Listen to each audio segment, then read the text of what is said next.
Government espionage investigation. Federal officials this year have arrested or detained nearly 200 Israeli citizens suspected of belonging to a, quote, organized intelligence gathering operation. The Bush administration has deported most of those arrested after September 11th, although some are in custody under the new anti-terrorism law. Cameron also described an investigation into the possibility that an Israeli firm generated billing data that could be used for intelligence purposes, and described concerns that the federal government's own wiretapping system may be vulnerable. Tonight, in part 4 of the series, we'll learn about the improbable roots of the probe, a drug case that went bad 4 years ago in L.A. Los Angeles, 1997. A major local, state, and federal drug investigation sours. The suspects? Israeli organized crime, with operations in New York, Miami, Las Vegas, Canada, Israel, and Egypt. The allegations? Cocaine and ecstasy trafficking and sophisticated white-collar credit card and computer fraud. The problem? According to classified law enforcement documents obtained by Fox News, the bad guys had the cops' beepers, cell phones, even home phones under surveillance. Some who did get caught admitted to having hundreds of numbers and using them to avoid arrest. Quote, this compromised law enforcement communications between LAPD detectives and other assigned law enforcement officers working various aspects of the case. The organization discovered communications between Organized Crime Intelligence Division detectives, the FBI, and the Secret Service. Shock spread from the DEA to the FBI in Washington and then the CIA. An investigation of the problem, according to law enforcement documents, concluded, quote, the organization has apparent extensive access to database systems to identify pertinent personal and biographical information. When investigators tried to find out where the information might have come from, they looked at Amdocs, a publicly traded firm based in Israel. Amdocs generates billing data for virtually every call in America, and they do credit checks. The company denies any leaks, but investigators still fear that the firm's data is getting into the wrong hands. When investigators checked their own wiretapping system for leaks, they grew concerned about potential vulnerabilities in the computers that intercept, record, and store the wiretapped calls.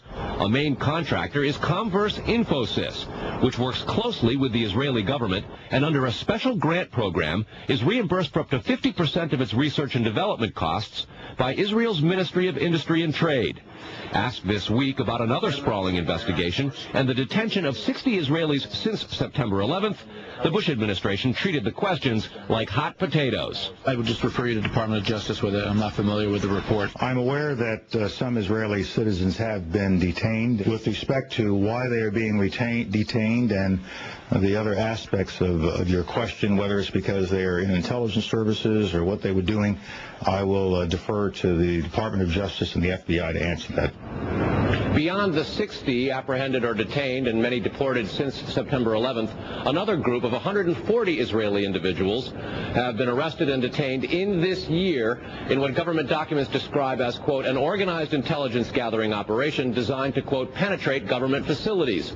Most of those individuals said they had served in the Israeli military, which is compulsory there, but they also had, most of them, intelligence expertise and either worked for Amdocs or other companies in Israel that specialize in wiretapping. Earlier this week, the Israeli embassy here in Washington denied any spying against or in the United States. Tony? Carl, we've heard the comments from Ari Fleischer and Colin Powell. What are officials saying behind the scenes? Well, there's real pandemonium described at both the FBI, the DEA, and the INS.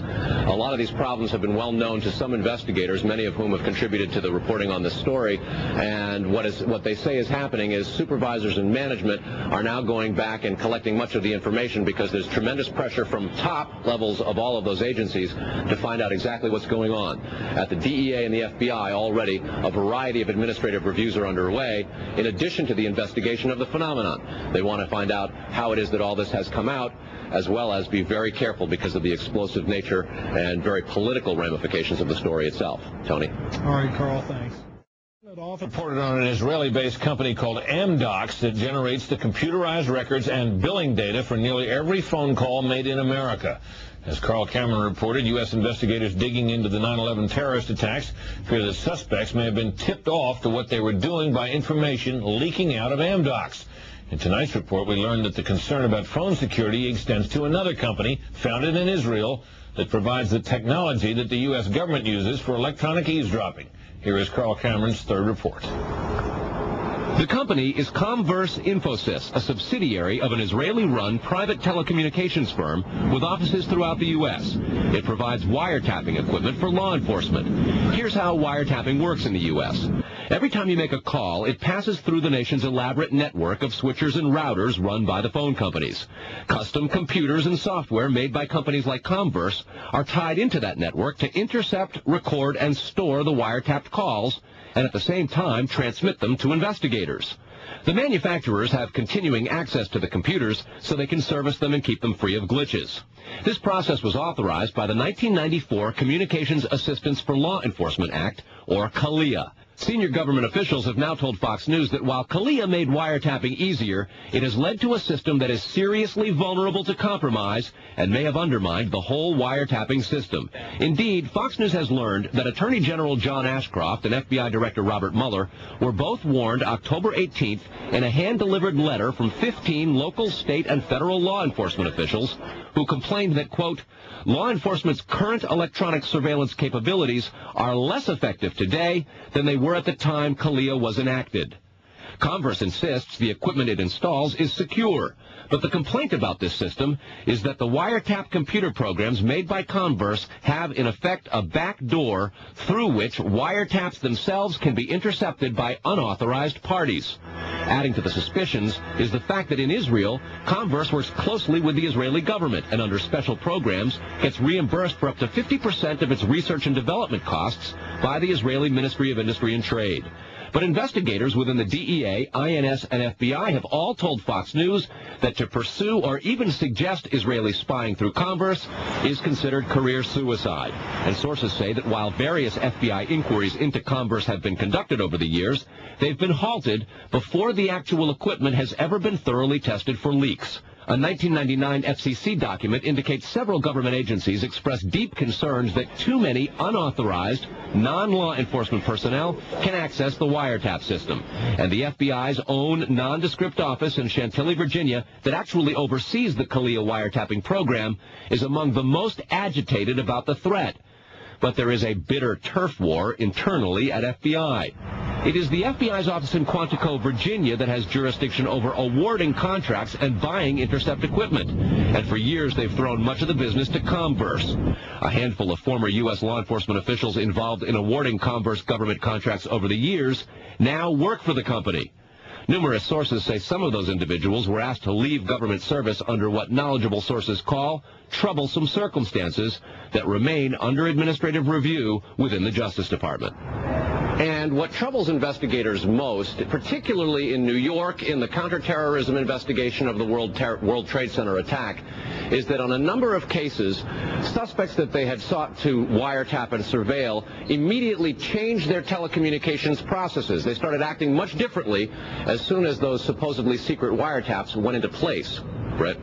Carl, is there any reason to suspect in this instance that the Israeli government is involved?